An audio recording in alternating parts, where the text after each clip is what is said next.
ಮಠ ಮಧ್ಯಾಹ್ನ ಒಂದು ಕಾಡಲ್ಲಿ ಹೋಗ್ತಿರ್ತೀಯ. ಯಾಕೆ ಡ್ಯಾಡಿ? ಹಾಂ, ಹೋಗ್ತಿರ್ತೀನಿ. ಒಂದು ಮದ ಏರಿರೋ ಆನೆ ಏಕಾಏಕಿ ನಿನ್ನನ್ನು ಅಟ್ಟಾಡ್ಸ್ಕೊಂಡು ಬರುತ್ತೆ, ಏನೋ ಮಾಡ್ತೀಯಾ?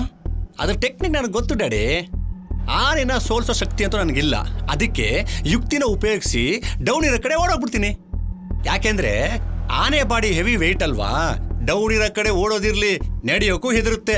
ಹೆಂಗೆ ನಾನ್ ಸೇಫು. ಕಿಲಾಡಿ ಕಣೋ ನೀನು. ಅದೇ ನಿನ್ನ ಎದುರಿಗೆ ಒಂದು ಹಸ್ತಿರೋ ಸಿಂಹ ಬಂದ್ರೆ? ಅಯ್ಯೋ, ಅದನ್ನ ಸೋಲ್ಸೋ ಶಕ್ತಿನೂ ಇಲ್ಲ, ತಪ್ಪಿಸ್ಕೊಳ್ಳೋ ಯುಕ್ತಿನೂ ಇಲ್ಲ. RIP ಶಂಕಾನೆ. ಸಿಂಹ ತನ್ನ ಬೇಟೆನ ಎದುರಿಗೆ ಓಡಾಡ್ಕೊಂಡಿರೋಕೆ ಬಿಟ್ಟಿದೆ ಅಂದ್ರೆ ಅದು ಬೈದಿಂದ ಅಲ್ಲ, ಅದಕ್ಕೆ ಹಸುವಾಗಿಲ್ಲ ಅಂತ ಅದರ ಅರ್ಥ. ಒಂದ್ಸಲ ಬೇಟೆ ಆಡಕ್ಕೆ ರೆಡಿಯಾಗಿ ನಿಂತ್ರೆ ತಪ್ಪಿಸ್ಕೊಳ್ಳೋದಿರ್ಲಿ, ಅದರ ಆರ್ಭಟದ ಬೈಕೆ ಪ್ರಾಣ ಹೋಗ್ಬಿಡುತ್ತೆ.